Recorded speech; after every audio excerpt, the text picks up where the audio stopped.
Um, Welcome everyone to our kind of part 2 interactive discussion and question session with Dan. Happy Halloween to everybody, and hoping that you don't get too scared with all the goblins and zombies out there.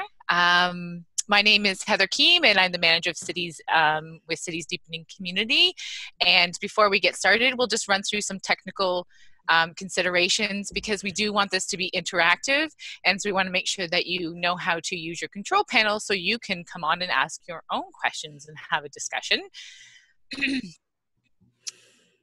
So on your control panel, along the bottom there, you'll see the mute button. We have you all muted right now just to reduce any noise or distractions in the background. But you can click that at any time to unmute yourself. I was saying that I normally do have my video on, but we are in a torrential downpour, and I'm in a rural community and my internet isn't working the greatest today. So I do have my webcam off. So I apologize for that. And for those of you who aren't able to speak or are shy, you can use the question and answer box, or the chat box actually on the bottom there. And you can type your questions or your comments that you have throughout the session in there, and we will read it out for you. As I said, that this is a follow-up discussion, and I'd like to welcome Dan Duncan back as Senior Consultant at Clear Impact. And so welcome, Dan. Hello there. It's great to be here and looking forward to our chat today. Great, but I thought before we go to our question and answer, I had mentioned on the last call that I had, in my previous role in public health, used collective impact, results-based accountability, and ABCD, and I noticed I wrote RBA on this slide twice. So I thought before we get started, I would just share my learnings and experience in using all three. So the Ministry of Health and Long-Term Care at the time had asked all the public health units to develop healthy communities plans. And at the time I worked for 2 counties, and I had to put one plan together for the 2 counties. And it was just me in that role. And so I turned to collective impact as a way of doing this work. And so what I did was I started with a community map. I looked at all the stakeholders in our 2 counties, and I got onto any agenda I could get on. And just presented the concept to the community groups. I reached about 200 people during that time, and also at the time I invited them to our planning session that was already pre-planned. And so I got on their agenda, and then I got them on our agenda. Then we also did network mapping, where we had 90 of those community groups fill in, and we developed a network map of who is connected and who around physical activity, nutrition, smoking, stress, alcohol, etc. And we saw who was linked and who wasn't linked. It gave us 122 new names, and there was 3,428 links between people. And so by doing this, it allowed me to use the principles of ABCD and building those relationships in the community. Leaders involve others, listening and asking. And I did that more at the organizational level to start with. And then we ended with, at our event, we had the stakeholder wheel. And from there, we had 23 people who actually formed our leadership committee. And then from there, we went to the common agenda. And to do this, we invited people to a planning day and did a visual vision. So we had everyone come together. What do you want to see? How would we know that we have a healthy community? And we did our vision project. And then we did a second planning day with 74 people to develop results. So this is using the RBA language, and part of that process is coming up with our results. for our community. And the results that we came up with was children and youth are valued, people are connected, our community is safe, our residents are healthy, and our community welcomes diversity. But we wanted to make sure that this resonated with those who live in the community. So going back to RBA and having citizens at the center, we went to community festivals and got a booth where we had hamster balls. So while the kids were running around and having fun in the hamster balls, we talked with the parents and we gave them the results and asked them, does this resonate with you? Is this something that is of a concern? Is there something else? And we talked with 167 residents in the 2 counties. And from there, we actually tweaked the results. So the children and youth are valued. We changed to children and youth are strong and connected. And then our community welcomes diversity. We changed to our community is vibrant. And it was really the language that people didn't understand. So we have a common agenda. Then we worked on the shared accountability. We facilitated 2 sessions, and these were brainstorming potential indicators. So we came up with this long list of indicators, and then we did kind of a dotmocracy where we voted on which indicators we thought were the strongest for our community. Then using ABCD, we went back to the community and we presented the indicators that we thought were the best indicators. And it was funny because what we thought were great indicators was not what the community wanted us to be focusing on. So we thought, youth smoking rates were on the rise. What's going on here? And they said, no, that's not what is a concern right now. What's concerning us is the youth pregnancy rates. And so if we had not gone to the community and had a conversation, we would have went with something that was never going to change because that wasn't a priority in the community.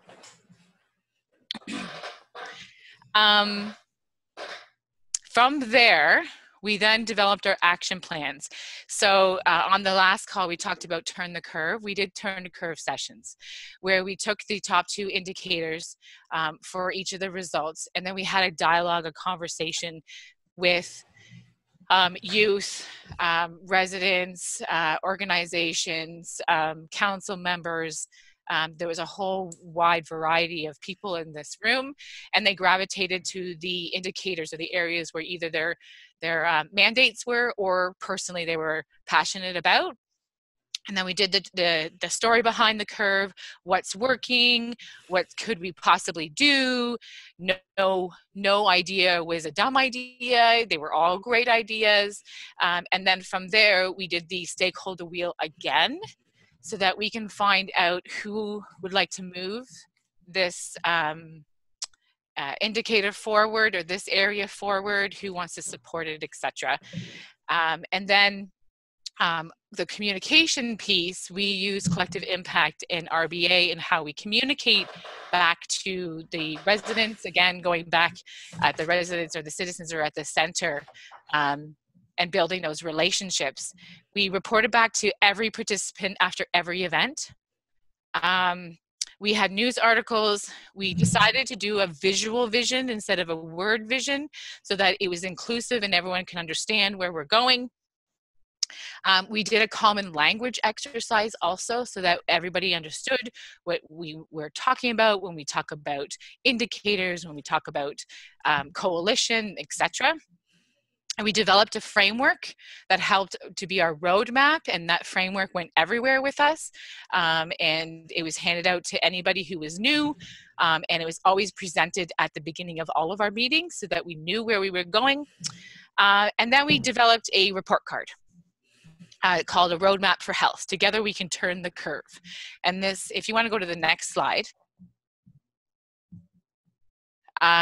you'll see the report card there, and we just use the indicator. We did a very simple curve. There's a story behind that curve, and this report card was done every year so that we can just monitor and show the work that's been done. and what change has been happening. There's our visual vision that we created, and there, the top left hand is the results activity we did, and then there's the hamster ball. And so it was really taking aspects of all three of the frameworks and putting it all together. In the beginning, it was just me. But as we went and grew and we built those relationships and we listened and we asked, we then started building more support. And when I left, there was 93 people who wanted to be involved in this project. So that was very, very, very brief. And said it was just you. Is that you and the hamster ball?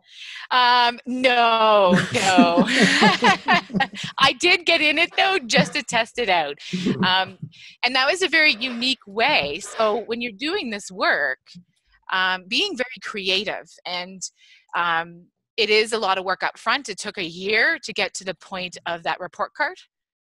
And it was night work, it was weekend work, but it was also fun. So that's why the hamster ball's in there too, is because it is fun and you can make it fun.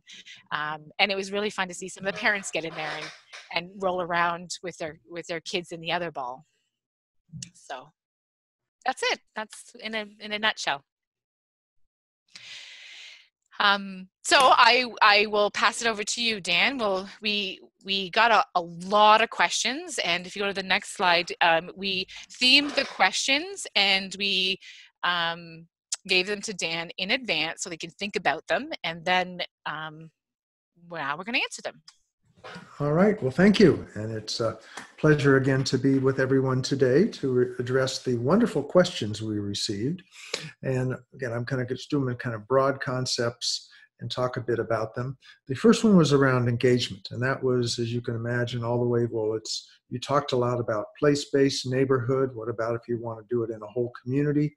Folks also asked questions about what about if it's a community of interest? Whether people that are interested in X issue or Y interest, or a women's shelter, or just youth or students. How do we begin to use this work? And I think the key is, as we think about it, is an ABCD. The goal of it is really to focus on the gifts, the skills that people have. And as I talked in the webinar, thinking about it in the context of a relay race, how do we make sure that we are removing barriers so that people can become part of the solution? They can share their gifts so that they are really contributing to their own and their community's well-being. So to do that, we think the part of the best way is doing it at the neighborhood level, kind of a place connection, place-based work, we think is really helpful, because that does particularly facilitate engagement and connection. If we're just talking about people going 2 doors down, a couple streets over, they can become more involved. But at the same time, you can use it with communities of interest or larger groups, as long as you have a way to bring people together to still identify their gifts, their skills, their abilities, their passions, what they truly care about, and then find ways to motivate that action, those gifts, and use them strategically. In addition, sometimes if we want to do it in an entire community or a city, it makes sense to kind of do it neighborhood by neighborhood and roll that data up. You can aggregate up that data to see how things are doing if you want to think about the RBA side, but it's truly about engaging work. And how do we engage people as part of the solution? When I was with the United Way in Mesa, Arizona, we helped launch an initiative called Building a Healthier Mesa. And Mesa was kind of an interesting community because it had grown long-term over the years. In fact, it was the fastest growing city in the United States for about 3 decades, going from about 30,000 to 400,000 over that time frame. So it was really a city of growing subdivisions, new subdivisions. And subdivisions aren't always neighborhoods. And the model of their building was building brick walls so people couldn't see backyards of each other, and doing away with front porches to drive all the action to the backyards. So we really felt it was important to start to turn the subdivisions into neighborhoods with connected residents. So one of the things we did is we broke the community into, I think, 12 different areas based on the middle school to junior high attendance boundaries as a way of doing that. And then we put a call out to the community in each of those areas if there were any neighborhood residents, folks that wanted to begin to provide leadership to begin to do this process. And so through that, we developed a number of neighborhoods within those areas, and then they could come together as a group. So Area 5, here are the 6 neighborhoods in Area 5. They could come together and talk how they're doing individually and collectively, and then we could roll that up to the entire city as well. So that is one way that we did that, was to really still recognize that if people are going to act, it's easier if they act locally in their own neighborhood. And so we wanted to make sure we were giving them that opportunity, but in addition, roll that up to the entire city so that we could make citywide changes as well as we move forward. The other kind of question around engagement is, what about if people really don't see the glass half full in their neighborhood? They're seeing the area half empty still, looking at and concerned about all the problems and issues. And that's why one of the things I talked about during the webinar is the process of asset mapping. And in the process of asset mapping, one of the first things I like to have neighbors do, because in that process we ask a group of neighbors to come together as a kind of a mapping team or a leadership team in that neighborhood. And the first question we ask them is, what is the area you want to be responsible for changing, for improving? And because sometimes the cities or a jurisdiction will superimpose neighborhood boundaries on a neighborhood, and the neighborhood residents themselves may not feel that that's their boundaries. So we think it's important to ask people, what do you think are the neighborhood boundaries? What is the area you want to collectively take responsibility for improving? And then part of that process, once they define that, is we ask them to draw a map of their neighborhood and map the assets that are in the neighborhood today. And so they literally can just give flip chart paper, put it on the wall, have them draw the streets, and then start putting in the assets. And at this point, those assets will typically be the institutional assets, the agencies, the businesses, the governmental entities, the schools, the churches, a vacant lot, a park, things like that. And even that is a helpful process because it gets people to begin to think of their neighborhood in a different way. As we've done that, people have said, well, I forgot about that. I forgot that was there. I forgot that we could use that.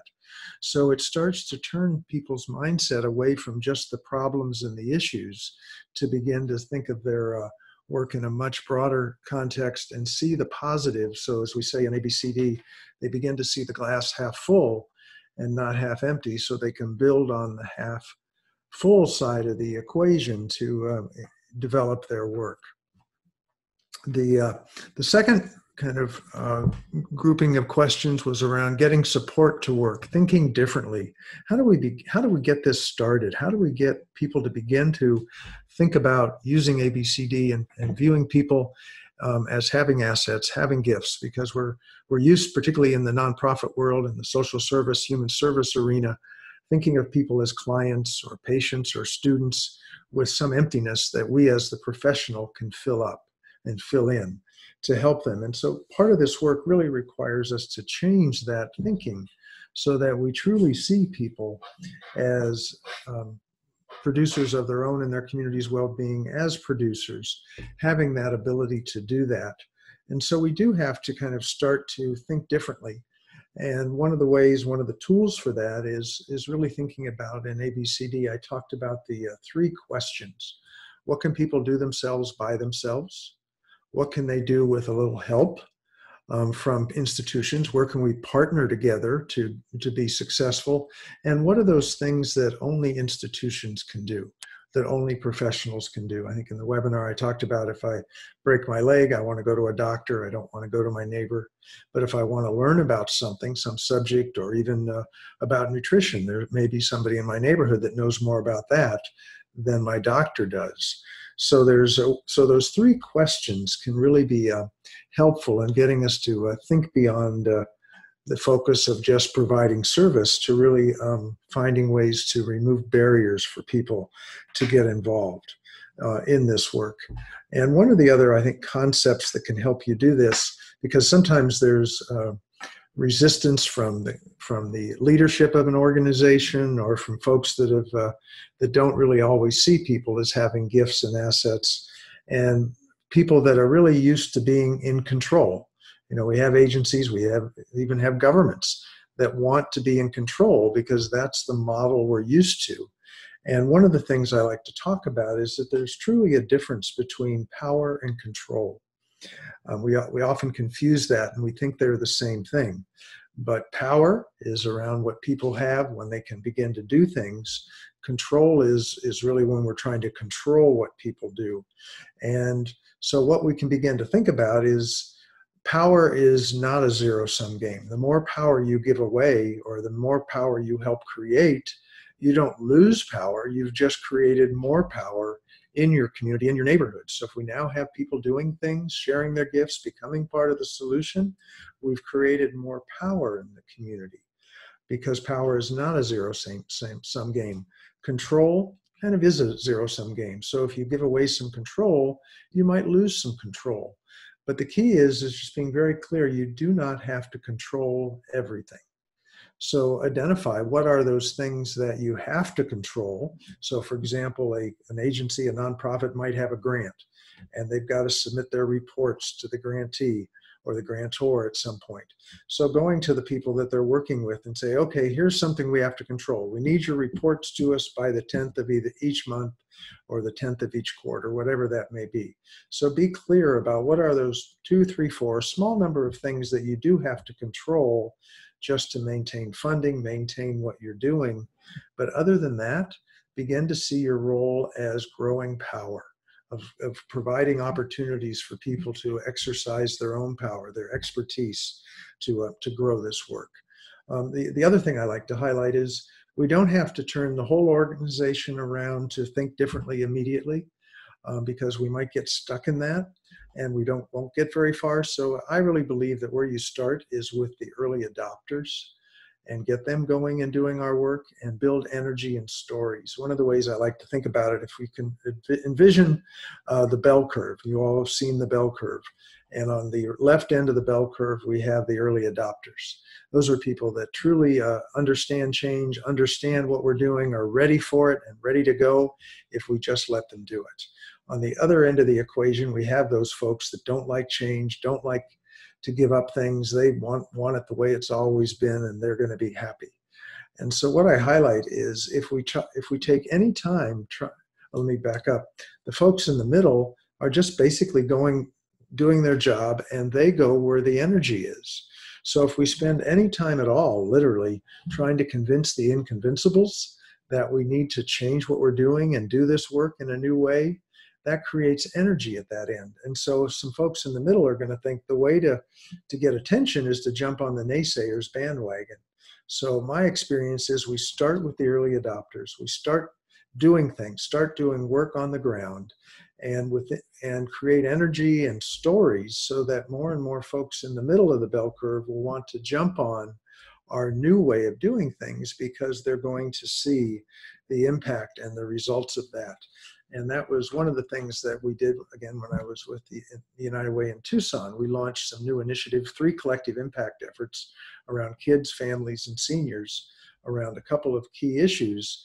And we didn't try to convince everybody that they needed to move to this new model, this new collective impact model before we began the process. We said, who's ready to start on this journey? Let's start doing things.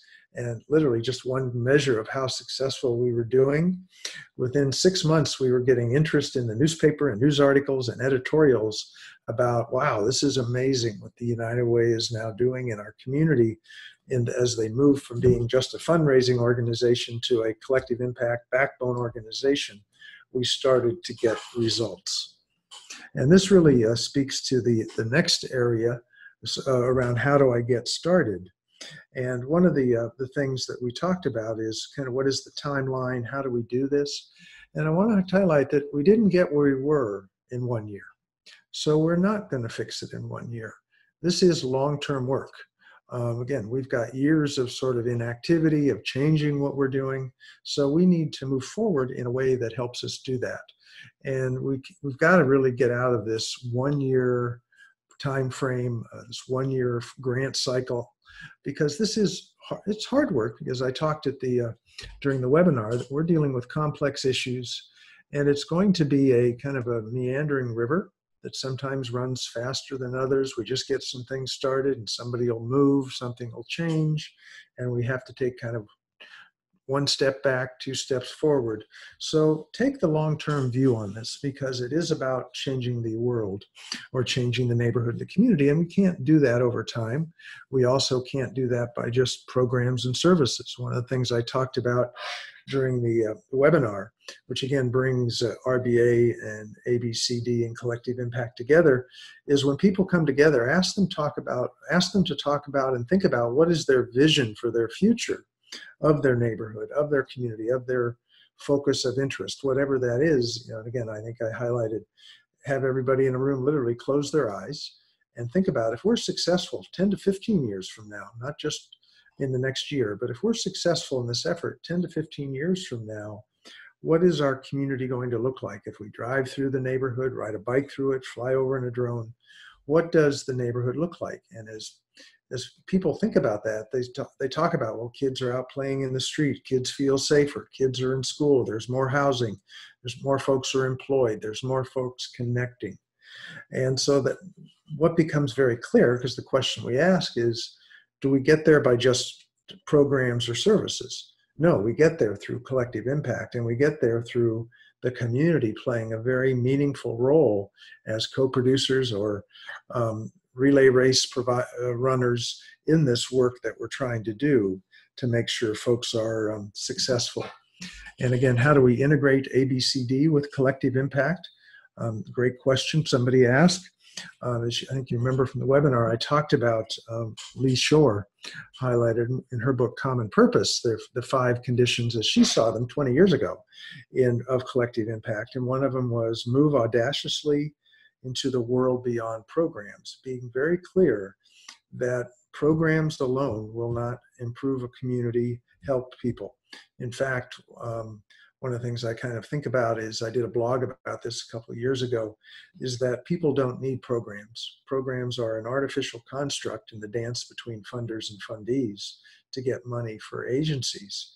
It has nothing to do with what people need. What people need are the activities within a program and the relationships that can be developed within a program. So, and potentially people need 3 things from this program, 2 activities from this, and 1 activity from this one. So we want to move audaciously away from just programs to really think about our key role is, how do we engage the community as part of these solutions around this work, so that we are engaging people, and our role is removing barriers so people can be part of this activity. One of the other ways to kind of think about it, if you think of the for-profit world, and if you just visualize this picture, we've got a business, a store, whatever that is, and they have an owner on top of that, the owner, the stockholders, whoever that is at the top, and the customers all come with money, and that money flows up through the business to the owners. And so because of that flow of money, there's an infinite ability to expand, to meet the demands of the customer, to be responsive to the customer's needs. So that's why stores are open 24/7 or much longer hours, and there are more locations and all of that. But in the nonprofit world, in the world where most of us work, again, we have the nonprofit entity, and we have on the top, not the owners, but donors. And the money actually flows down to that entity. And the clients that we have, our customers, our consumers, we call them typically, unfortunately, clients, but they typically do not come with money. They come with, as we've defined them, needs. And that's why the nonprofit world has developed this process of needing needs, because they can package those needs to go to a donor to potentially get money for that nonprofit, but there's no correlation between expanding to meet the needs based on what the customers or the clients come with. And that's why agencies typically are not open 24/7. Don't have a lot of locations. They're not in a variety of neighborhoods because there's no ability to potentially expand if the donors aren't supporting that. So that's kind of the lessons as I usually highlight. So when our agencies usually open, that's 9 to 5, and that's because they can't pay unfortunately they can't pay all of their employees the amount they'd like to pay them. At least they ask them, when would you like to work? Well, we'd like to work 9 to 5. So that's when the agency is open, when in fact the agency probably should be open 5 to 9, if you can imagine that. So two things about this. One, again, we need to understand that so we can become more focused on this work. And as funders as well, one of the things we did when I was with the United Way in Tucson is we actually gave agencies grants if they would expand their hours to be more available to the people they serve. But the other thing we can do to help deal with this, in many cases, this deficit that agencies feel in their funding and they can't do everything they want to do, if they begin to use ABCD and begin to see that the people they serve come with needs, but they also come with resources, with gifts, with skills, with abilities, and that part of our work becomes using those skills and abilities to expand our work with those three questions of what people can do themselves, what can they need a little help doing, and what are those things only institutions can do. So if we stop doing those things that people can do themselves and partner with them to do those things, that actually frees up some of our resources so we can put the nonprofit resources to those activities that only professionals can do. So that actually expands the resource pool for the nonprofit. So that's another, I think, good way we can think about how to do our work and how to expand our work, is to realize that part of the resources we have to use are those resources that our clients, our consumers, the people that we work with have. The other question around this was kind of around that deficit problem orientation. And one of the things we talked about during the webinar is the difference between the needs assessments and a asset mapping process. Because, as you know, we've all done needs assessments for years, and we look at the problems, the issues in a neighborhood or a community, and we do research around that. So we look at unemployment, child abuse, poverty, mentally ill, school dropouts, gangs, etc. And we get a litany of these problems. First of all, we didn't need to study that because we already knew all of those issues exist because they exist in every neighborhood and every community. So that's really taking some time, kind of not being very helpful because we can't do much with it. In fact, what happens is we take that negative connotation and we develop this needs assessment of a community, what that tends to do is internalizes the deficiencies. And so people begin to view themselves by what's wrong. So what that does is that begins to destroy social capital, begins to destroy those connections. Gee, if you keep telling me how bad my neighbors are in my neighborhood, I'm not going to go next door and meet my neighbor. I'm not going to get engaged. I'm going to stay in my house. It also reinforces narrow categorical funding flows. Part of the issue is when we do things based on needs, we identify, okay, we need a separate program for this issue, separate program for this one, separate program for this one, and these narrow categorical funding flows. The problem is when folks have some issues, they probably have multiple issues. So we don't take that composite view. We're staying in our silos. The other thing that happens, the direction of funds toward professional helpers, not the residents themselves. So the money stays in the institutional side rather than helping to build the community. It also focuses on leaders who magnify the deficiencies. For many years, our model in United Way was going to donors and say, we need more money next year. If you don't give us more money, it's going to be even worse. And we kept going back and saying, it's going to be worse. We need your money because it's going to be even worse. Luckily, enough donors finally began to ask the so what question. So what difference are we making? And I would rather invest in things that are actually working. And so that really helped us in the United Way in Tucson and other places I've worked change our mindset to really think about using RBA so we could focus on the results, focus on telling the story of what's working rather than just saying what's broken and what's not working. So again, if we only focus on the needs side of the equation, it rewards failure and produces dependency and helps create hopelessness, which is why if we define a community that way, folks aren't going to get involved. But there is the other side of that map, which is the asset map, where we purposely identify the gifts, skills, abilities of individuals, of the parents, of the youth, of seniors, people in the community, including, as we talked in the webinar, people that are labeled. You know, we kind of label people by their emptiness. So we see people just because they're homeless, not understanding that the person that is homeless also is an expert in a community garden and gardening. So in one community, in Mesa, Arizona, as they started the community garden, this person that was labeled as the homeless person, the stranger danger in the neighborhood, became the master gardener for that neighborhood when they started the community garden, because he was a third-generation farmer and he had the skill and expertise to do that. And so we also want to look at the assets of the associations in the neighborhood or the community. Again, the congregations, the block clubs, the special groups, the reading clubs, whatever that is. Associations are where people come together voluntarily because of their passion, something they care about. And when we launch and we engage that, we have more power in the neighborhood. And finally, the local institutions, the businesses, the nonprofits, the government, schools, parks, etc., using those assets strategically as well. And when we start to do that, we can begin to see a shift in power. It becomes inclusive. It's about all people have gifts and talents, even the labeled people. And it's about relationship building, because people, not programs, build power in a community. So how can we do that? It's about welcoming the stranger. That's why that's one of our principles in ABCD, is welcoming the stranger rather than pushing them to the outside.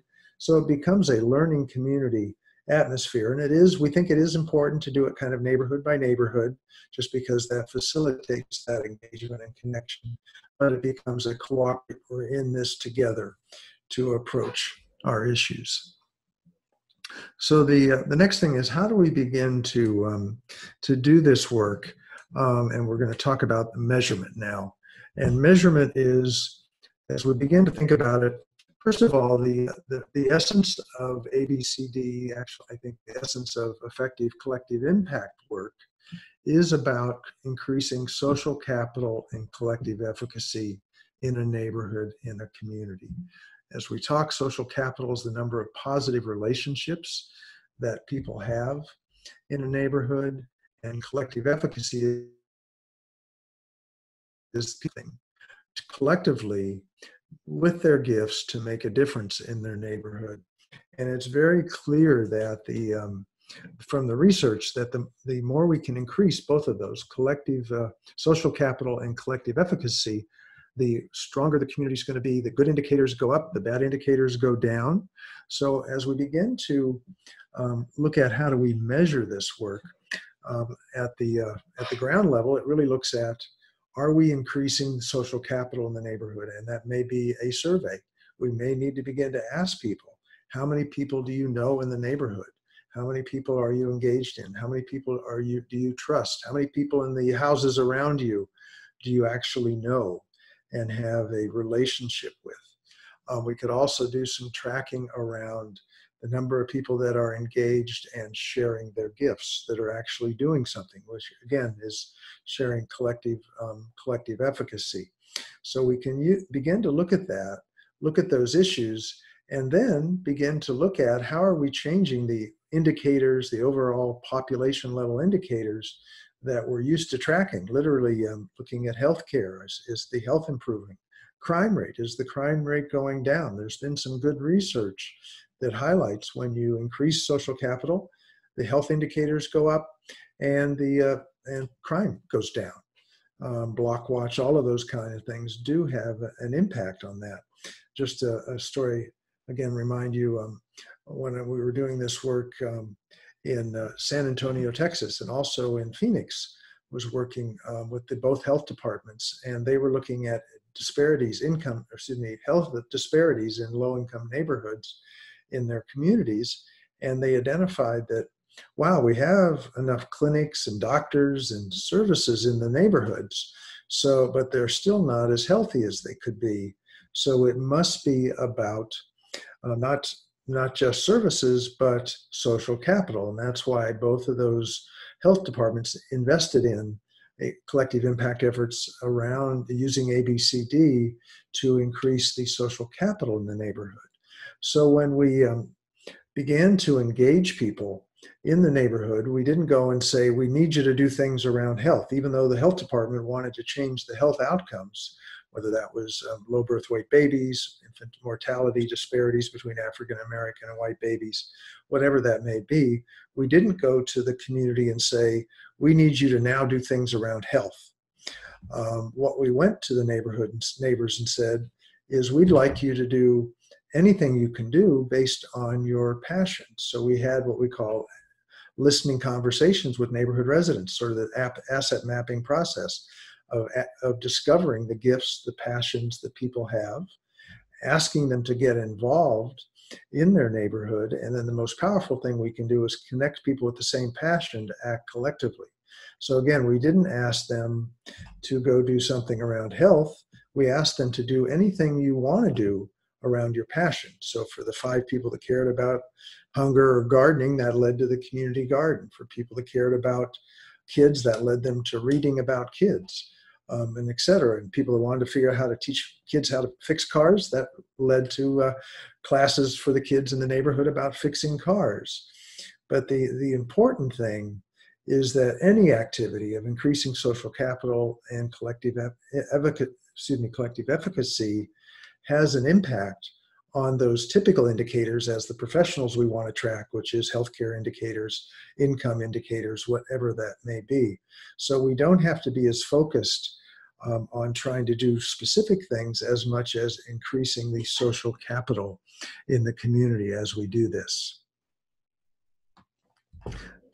The next question, and then we've got about 15 minutes to turn it back to questions around the table of our webinar, communicating the message. I think Heather gave some great examples about the process they went to. In RBA, one of the things we talk about is making sure that everything is understood at the kind of common language, and everything passes that we call the town square test. If you put the sign up down in the downtown park or in the town square, people reading it can understand it and get it. It's not based on our jargon, not using acronyms, but it really helps move us forward because people understand it and they can find their own role and their opportunity in doing that. So again, the key is making sure that it's really a common language so that people know what we're talking about, and then making sure that it is in language that people will understand, because we need literally the mom down the street just as much as the professional involved in this effort. So I think I've given a good overview of the questions that were submitted. So let me turn it back to Heather to kind of lead a little more discussion. All right, thank you so much. Well, the floor is open. If you have any questions, just unmute yourself and come on to the call. While we're waiting for people, the other thing about the results-based accountability that I learned around measurement indicators, that data runs in herds.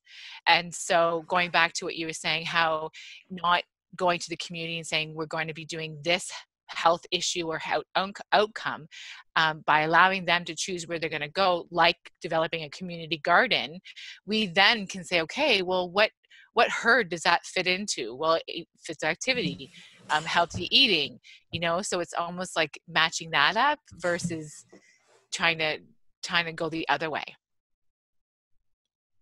So that helps too. That helped us a lot. That data runs in herds.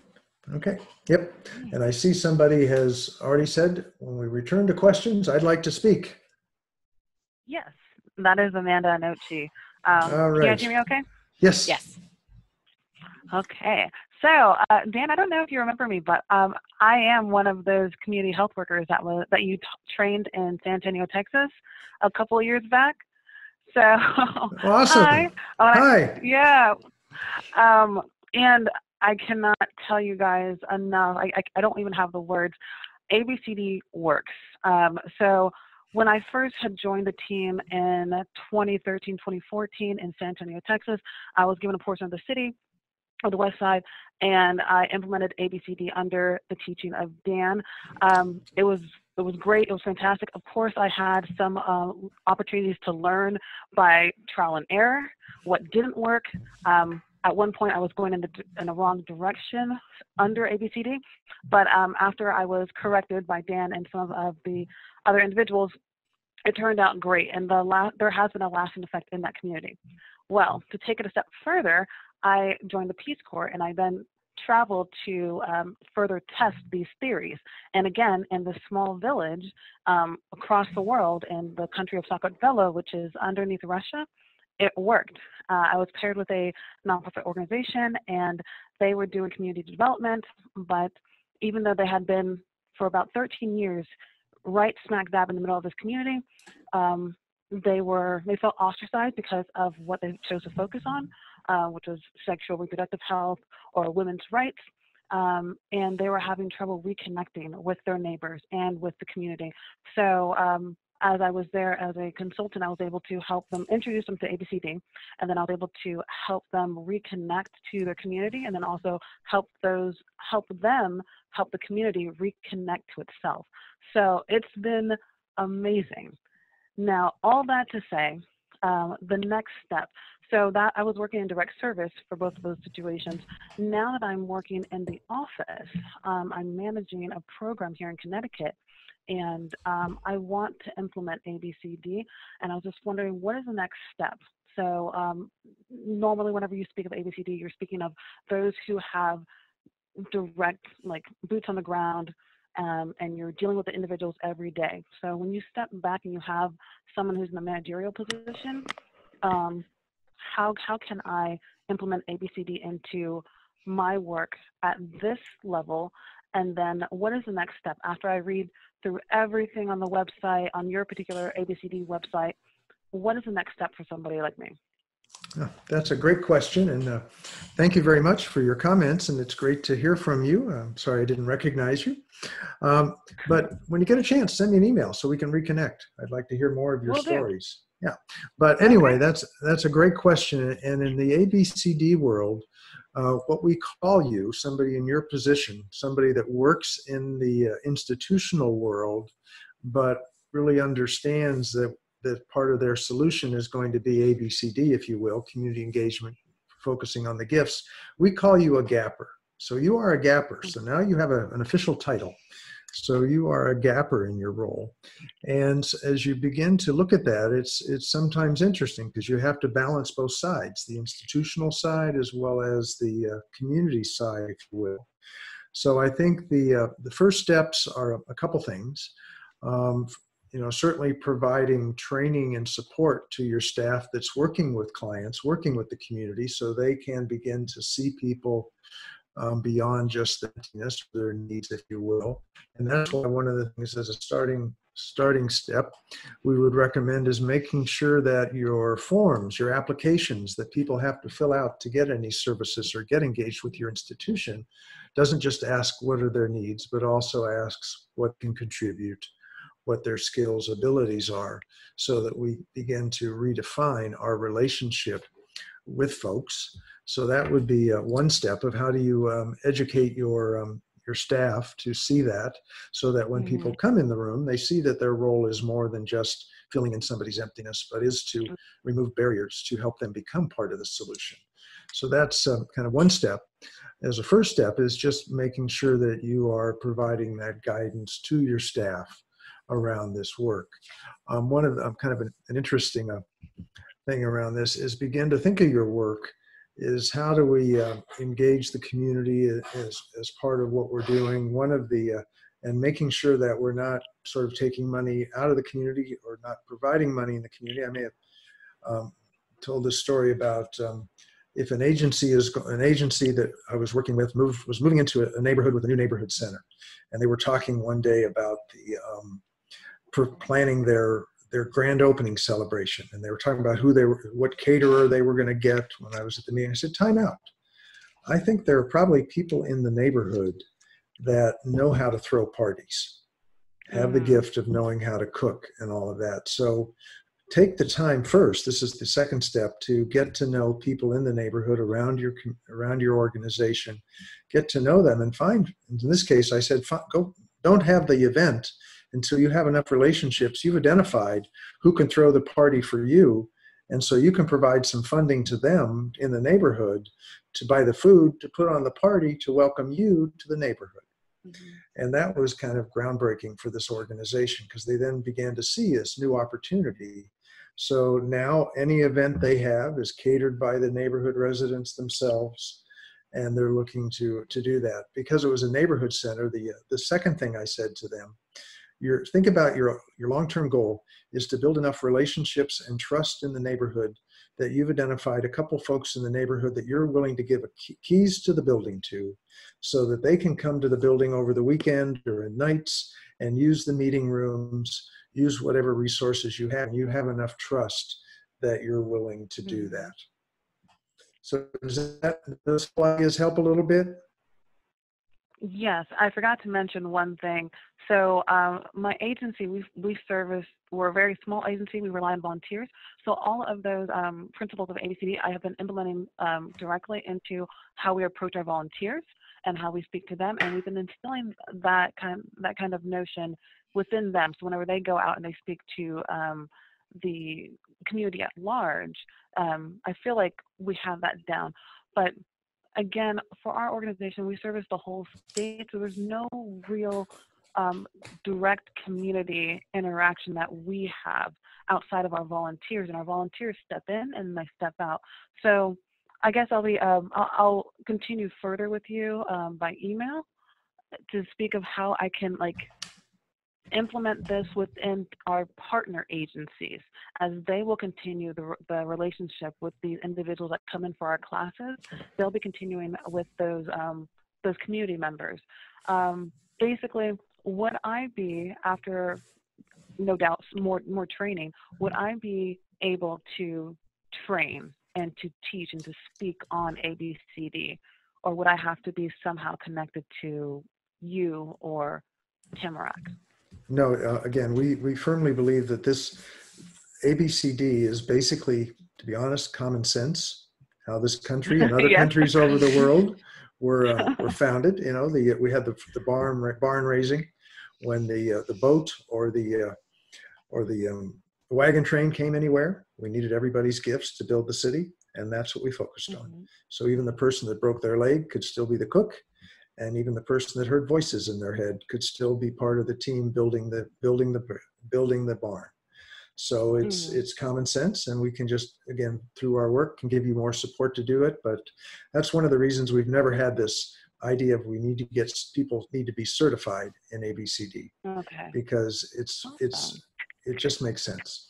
But the other thing I want to highlight around volunteers, because that is important. Just remember that when you recruit volunteers, never ask them to do your to-do list, but find out what their passion is and get out of the way.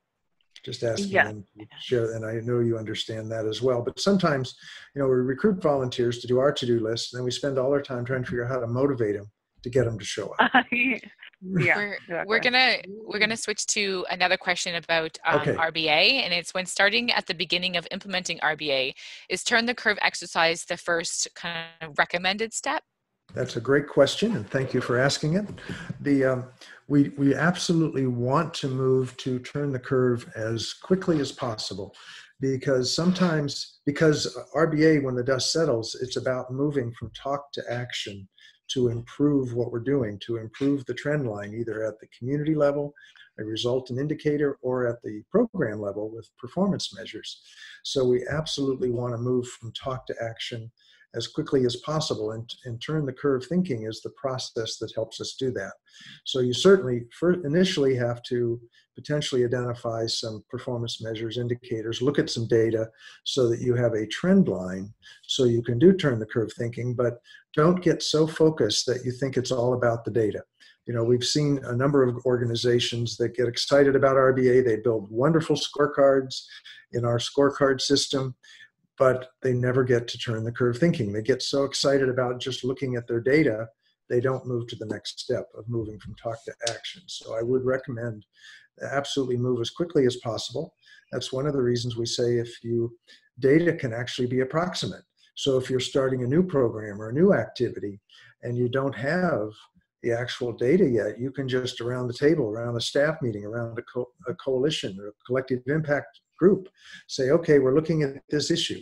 Is the trend going up or down right now based on our knowledge of what's going on? What do we think? Is the trend going up or down? Is that trend good or bad?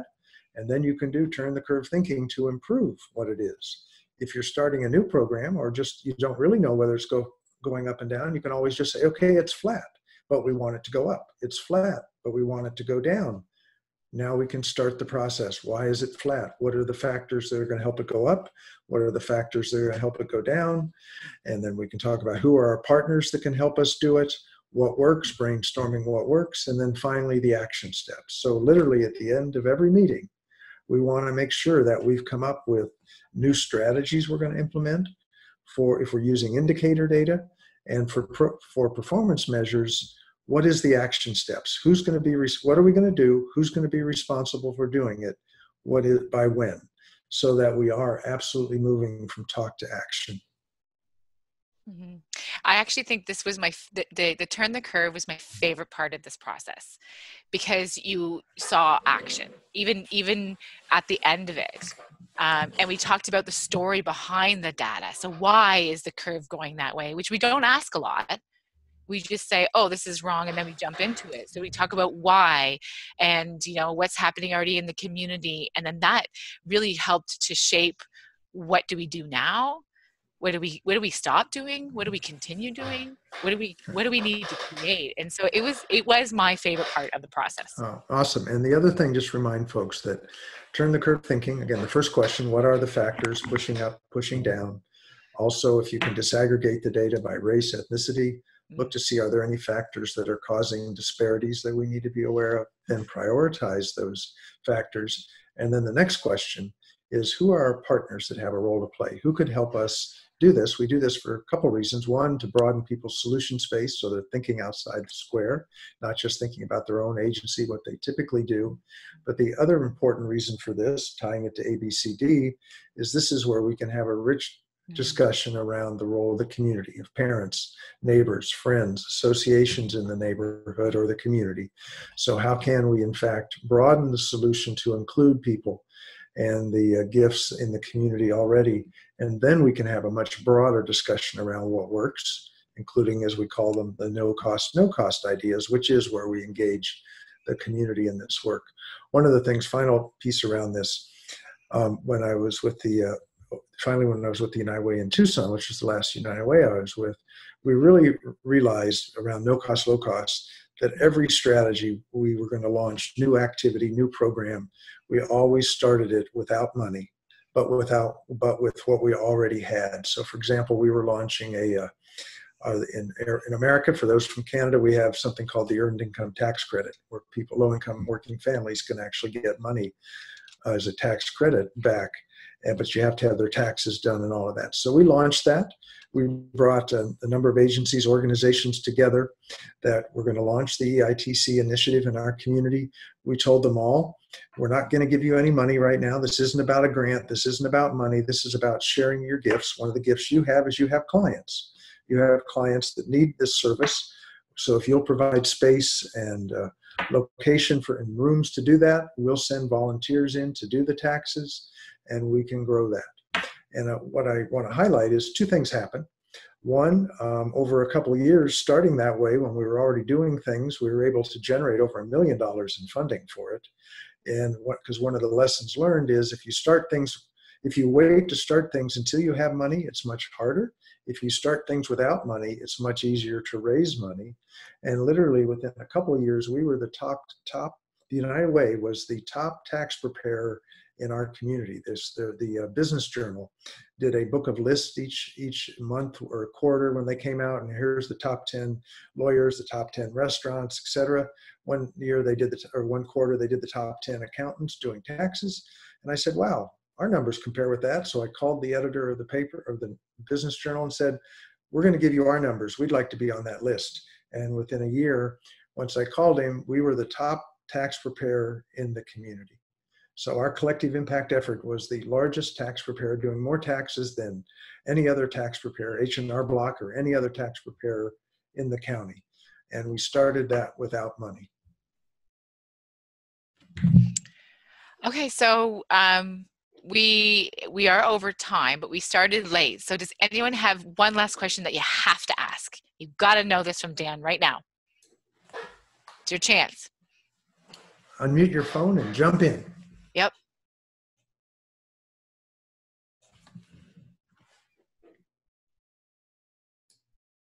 I think we answered all the questions. All right. Well, thank you all. I hope you found this of value. And again, please feel free to follow up with me if you have any other questions or would like to engage in any way, because this is my passion, is growing this throughout the world. That's great. Thank you so much, Dan, for coming back on again and doing this. The questions that came in were really awesome questions, and so we are going to list the questions, and then we did record this, so we'll send it out. And two, if I know I went through my process really quickly and I missed a lot of detail, that if you had any questions about what we did, because there are some areas where I think we were weak and in the process that we did, and if I can share anything, that'd be I would love to share. Thank you, everybody. Have a great afternoon, and until next time. Thank you all. Bye.